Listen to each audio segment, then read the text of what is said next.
I want to return to these lessons in mysticism that I included in the text for us to study. And simply because there's one thing I want to call your attention to this all, but I'm not going to read it all. I'm inviting you to study it. But when we come to the and to look for it, in our own breath, in situations and qualities that are, to notice the Jelal, to notice the Jemal, and to notice the Kemal. Now, I want to, because I have a lot of things I have in mind to do, I'm going to just kind of read a little bit about Jemal and then Kemal. Jemal is the balancing force of nature, which balances the power of Jelal. For instance, the sun is the Jelal force and would burn the whole universe if it were not the moon to balance its heat. He's speaking in the absolute terms of sunness and moonness, not in just our solar system. The sun at the dawn of creation, that the amazing burst of Jelal that came out of the Dul Jelal, that tremendous burst of sun. But without the Jemal, everything just burns. Jemal is the balancing force. In Vedantic language, these two powers are termed Shiva and Shakti, the essence and nature. This can be seen in love and beauty, the former, love, being Jelal, while the latter is Jemal. If it were not for the beauty, the love would have destroyed the whole being. There's a verse of Sharif. It is my eyes in wrath that have created the lightning, stars, sun, and moon. What upheaval there would be if a spark escaped from the fire of my heart. Jemal is the life force that in the breath flows through the left nostril, and during Jemal, all affairs of a gentle nature are well accomplished. As during the time of Jelal, works of a gross nature are well accomplished. Things that require more energy, more force, more thrust. So the suggestion here is to notice when your breath is in a certain condition, there are certain things that are going to be much more harmonious and easily successful for you to do. So if your breath is in a Jamali condition, then you want to feel the things that are appropriate and where success will come. And similarly, Jelali, as he says,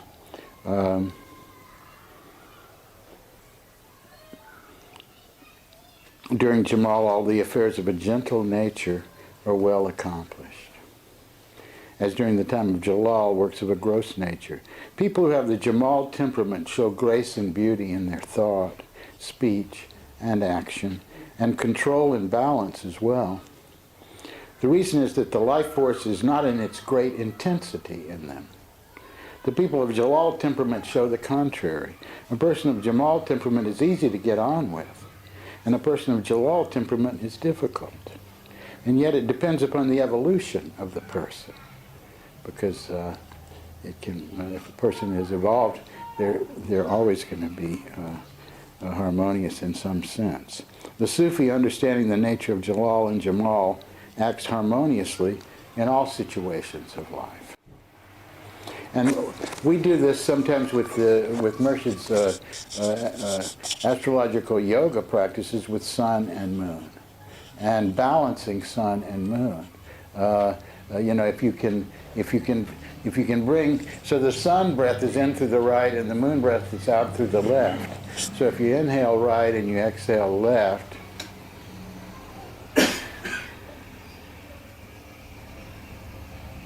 you come into a kind of balance in your breath of sun and moon.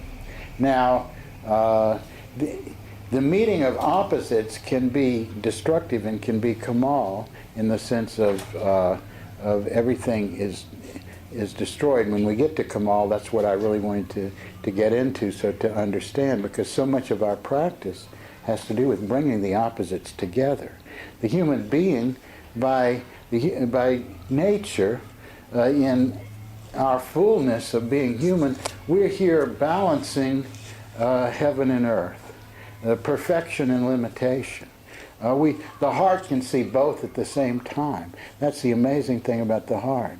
The heart can see the perfection of one's own self in its true nature and the limitations of one's own self at the same time. And similarly in others, in the world, and so that's the amazing thing about the heart. It has this ability to hold apparent contradictions because there is something that transcends and includes the apparent contradiction. And this is, and breath and meditative facility allows us to bridge this. When we come to the sun and moon that we carry as an equal balance into the day, this allows the Sufi to be harmonious in all situations. Because, you know, if the situation is asking for Jelal, you accentuate the sun, and if it's asking for Jemal, you accentuate the moon in your breath. But in the course of the day, your breath is naturally going to be in one of these states or the other. And that is what he's also inviting you to notice. So on the one hand, there's mastery. On the other hand, there's wisdom in going with the flow that is, and not swimming against the current so much in life.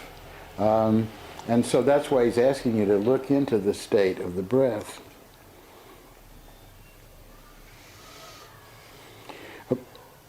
And yet it depends on the evolution of the person. The Sufi, understanding the nature of Jelal and Jemal, acts harmoniously in all situations of life. Relating to Kemal. Yeah? Another question. It's sometimes said that the energy is not Jemal or Kemal, but it's very weak energy. Even if it's Kemal or Jemal or Jelal, it's still weak. That's right. And therefore fairly non-effective. Yeah, so that's the other thing that you have to check in with your breath, your state. I mean, it's not enough to know whether it's emphasizing inhalation or exhalation, if it's more in the left or the right. You have to feel its life force, its potency, the pitch of your heart, the magnetism in the breath. You know, these are all keys to the situation. Yeah. Is this a key to delusion, or that sleepy, lazy kind of dull feeling? Is that a key to Kemal? That state where you... It's weak, or what? I'm trying to make a thread of what Shakur was saying. Well, he was commenting back over all of the practices. It's not enough simply to identify. You're making a good comment. It's not enough simply to identify the state. You also have to identify the potency of it, the life force of it. To know exactly.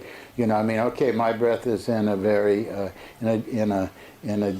in a Jemal condition, but not very much, and I'm easily going to get riled up out of it as soon as I start to interact. So this sort of thing. You learn by error. You learn by try. But you learn by trying, by taking the initiative, by continuous inquiry and self-discovery, and that's why I want to really emphasize our working on these things together and not taking too much at first bite to begin to work with. But I want to get to this teaching on Kemal, and then I have another practice I'd like for us to do. But let's go to this first. Kemal is the culmination of Jelal and Jemal. Kemal comes when Jelal and Jemal meet. And in the meeting of Jelal and Jemal, there is naturally a conflict. The Kemal breath is that which flows through both nostrils. Everything and every object in this world is either Jelal or Jemal. No one except God can be attributed with Kemal. All destructions are caused by Kemal, such as earthquakes, storms, floods, wars, death, and Qiyamah, the end of the world. The Jelal or Jemal temperament can be found in everybody, but the Kemal temperament is found only among the holy beings who are living dead, who live in God, not themselves. Every action, when it reaches Kemal, ceases to exist. And every person in every plane of being, after reaching Kemal, has a fallback. Therefore, those who study the nature of life and who value the unchanging nature of life, those who study the nature of life and value the unchanging nature of life, in other words, the essence, drink the bowl of Kemal, however bitter it may appear for the time. This is the bowl of poison that Mahadeva drank. This is the cross on which Christ was crucified. You know, that's why Mahadeva or Shiva has the blue spot on his throat, because at the beginning of, you know, the Hindus have a great teaching because they understand thatness. And so, you know, we can maybe even see now the light of the Big Bang and measure the date of this whole eruption and manifestation at about 8 billion years or so, I think. But what was before the Big Bang? That a period when there was apparently nothing, but that apparent nothingness was God, was thatness, was suchness, and before that another universe, and in fact endless numbers of manifestation and returning to the great womb, the great egg, the silence. That's their view, and it seems much more attractive to me than the idea that things had a beginning in time. It's hard to imagine things not having a beginning in time, but it's even harder to imagine things having a beginning in time. And Who was that? Where's time? yeah, because you know, our thinking it runs on concepts, but underneath it is something deeper. And the point I want to make is this is very true, and yet that's one of the big reasons we work with the breath, is so that we can begin to attain a kind of friendliness with the Kemali condition. And that's what we're doing too when we touch it at the top and at the bottom of the breath, you know, because it's this Kemali condition, and the yogis discovered this thousands and thousands of years ago. It's in some of the early Shiva sutras that in the natural passage of the breath, it passes through a Kemal point at the top and at the bottom. The point is inherently unstable, and yet some of these great beings, Sufi yogi beings, have been able to suspend the breath for long periods of time, for whole nights at a time, a night at a time, you know, doing some of these advanced practices and just dwelling in that state. But this is, like you said, some beings they die before death. They are, you know, as Murshid said, that's a funny question to ask someone who's already gone through this experience of knowing, dying and knowing that they're eternal, you know. So, but we want to make friends with it. We want to make friends with this place, and you know, especially when something, it's in our face, you know, some tragedy, something happens, we said things die. That's what things And you can look at, you look at people's hand lines, you look at their charts, there are all these indications. There are times that are more susceptible. These are Kemal points that come up. It's a and when a Kemal time comes up for us, the action that is appropriate, anything you try to do outwardly tends to break. And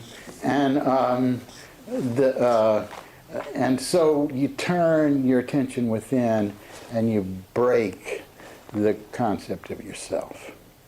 You go into a meditation in which you go into the depth of oneness or thatness, beyond.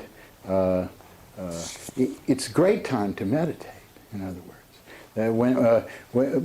When your breath is balanced in both nostrils, you know, I mean, this is a tremendous time to meditate. And it's not a bad way to breathe, only you can't do it.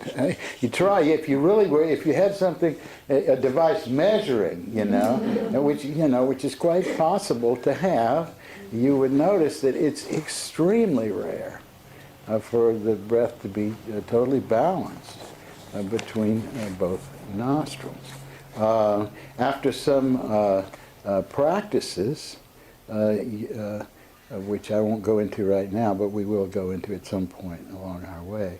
It is very natural to get into this. But all I'm trying to say is part of the approach of breaking through has to do with bringing the opposites together. Having a place of heart that can hold both simultaneously. God's your inherent perfection and your experience of isolation and separation and limitation and deficiency. Simultaneously, the heart can hold that. That's amazing. And the great capacity of holding in a tranquil way. I mean, how is Kuan Yin holding the suffering of beings? How's Mary holding the suffering beings? In a place that knows oneness and yet appreciates and has empathy with suffering and offers a solace and not imagining there's nothing to do because there is this suffering to address and to be a refuge for. Without sentient beings, no Buddha. Buddha exists for sentient beings. God finds written on God's heart in the vastness of the infinite void the name of love, according to the Quran.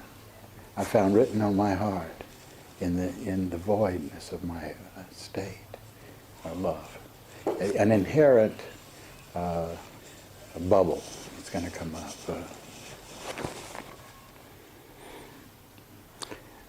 So Mahadeva, at the beginning of one of these cycles, they even got the devas and the asuras together. They made it. They were always fighting with each other. These different forces in the inner world. The devas, the more angelic. The asuras, the more demonic course. They always struggling